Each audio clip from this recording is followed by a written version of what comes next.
It's important for us to understand that the model of unionism is changing, and that if you want change to occur, it needs to start with you. So when members ask me, what is the union doing for me? I say, no, what are you doing for you, and demanding your union to assist you in doing. That old model of services, yes, we need our pension, yes, we need to have respect in our classrooms and autonomy, but overall, you cannot get that without organizing and holding your leadership accountable, because union power starts with you. I am super proud that my union focused on bargaining for the common good during this last contract campaign and held open bargaining where more than 150 people attended each public bargaining session, and we really fought for the schools that our Minneapolis students deserve. What I hope for our union is that we continue our grassroots organizing, that our rank and file members continue to rise up and show up and demand of our union what they want to see from it. Another thing I would love to see my teachers union do is actually be democratic. Organize me, please organize me. I want to be part of my union. I want to talk about the Constitution. As unsexy as it sounds, I want to talk about it. You know, I want to be there fighting against Jonas. But in order to have that happen, we have to open the doors for rank and file educators to actually be active in our unions. I don't want a service-driven union. I want a member-driven union. We are a rank and file union that puts first the rights of the workers instead other things. One of our main dreams is to defeat that corporate reform that we have in Puerto Rico that just approved, and we're doing all that we need to do, organizing communities, because there is the power to impose the real reform, education reform that we need as a people in Puerto Rico. Now what I'm excited about as a rank and file member is that there's hope for us, that there's a huge realization that this idea that apathy is what keeps us down, that people just don't care or don't feel like they can do anything, and so they don't get engaged in their union, that's really not true.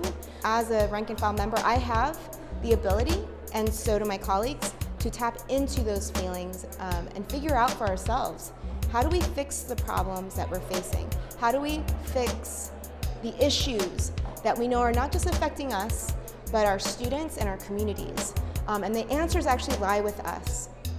So I might be in a union where the leadership doesn't believe in that kind of model, but I am with other rank and file members that believe that we can do this, and there's a strategy, there's a way, there's a path that we can forge together, and you see it all across the country happening.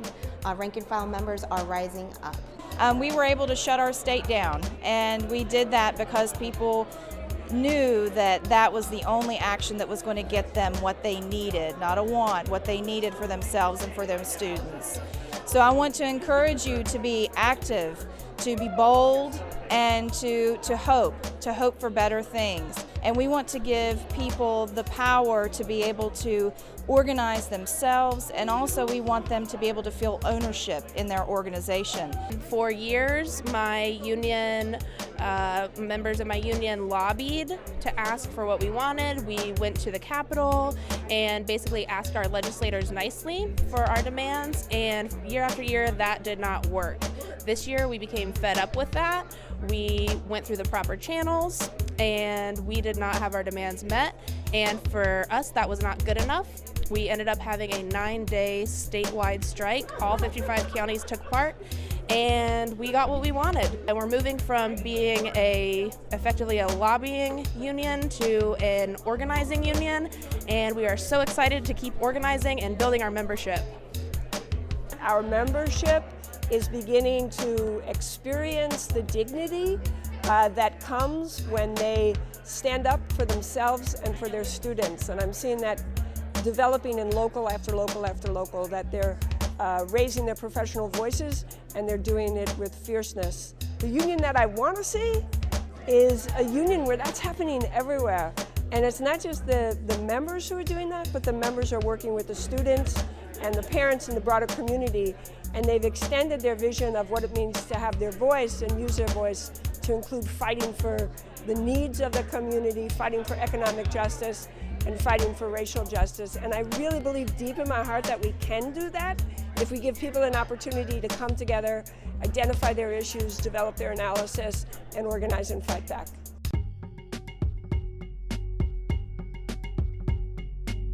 Fighting for social, racial, and economic justice is an essential part of the work that we do every day as educators. In Chicago, over 85% of our students are Black and Latinx. Our students need us to be talking about the issues that they face.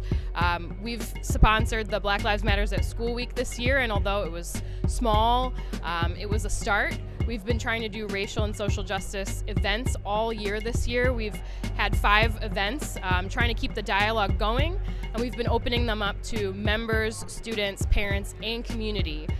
We can do this together. We've got to not back down. We've got to be anti-racist in everything that we do. Let's keep it moving. One thing I'm excited that the caucus is currently working on is the Year of Du Bois.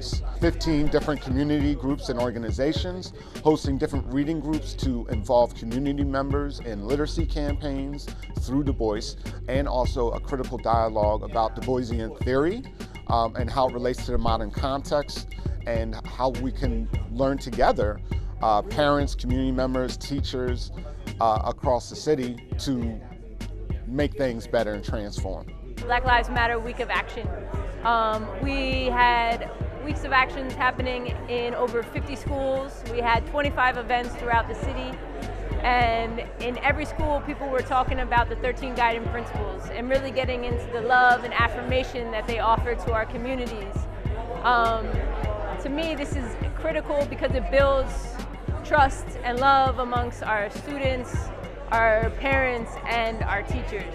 We've got to teach young people about police abuse and be honest about it, and be able to have conversations about what safety should look like and can look like, and what the role of police has been. This has not been without challenges in our union, but we've pushed ahead, and we had rank and file educators lead professional development on the curriculum, and we continue to support the rollout of this curriculum. One thing I really hope my union would do, the UFC, is one, actually take up Black Lives Matter and make it a priority, and really focus on equipping teachers with the skills and the confidence to actually talk about race in the classroom. To me, that's one of the #1 professional development workshops that our union should be offering. The fact that 80% of teachers are white.